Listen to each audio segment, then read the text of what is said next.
Hæ, ég heiti Hrund og ég framkvæmdastjóri Festu. Okkur hlakkar til að bjóða ykkur velkomin á janúarráðstefnuna okkar árið 2020 sem fer fram í Silfurbergi í Hörpu þann 30. janúar næstkomandi. Það eru gríðarlega spennandi atriði á dagskrá og eitt dagskrárliður þar sem 5 fulltrúar koma til að gefa örstutta kynningu á því hvernig þeirra fyrirtæki og í samstarfi við fleiri fyrirtæki og stofnanir bæði hér heima og erlendis eru að ráðast í gríðarlega metnaðarfull og flotta vegferð í átt að hringrásarhagkerfinu. Þau ætla að segja okkur hvað þau eru að gera, með hverjum og lýsa yfir stórum markmiðum sem að þeim dreymir að ná á næstu 12 mánuðum og síðan koma þau aftur á ári liðnu og segja okkur hvernig gekk.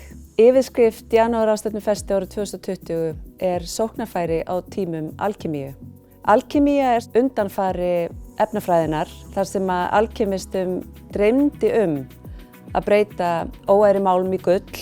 Í dag þá lifum við á tímum þar sem að við viljum búa til verðmæti úr engu, við viljum búa til gull úr rusli. Við erum að umbreyta gömlum aðferðum, verkfærum og hugsunarhætti til þess að skapa verðmæti og betra líf á jörðinni. Það er líka sterkt ákall að tengja andann við efnið, að við notum tæknina til að ná mannúðlegum markmiðum og að við stuðlum að því að búa til sjálfbær verðmæti sem gerir lífið á jörðinni betra. Okkur hlakkar til að sjá ykkur.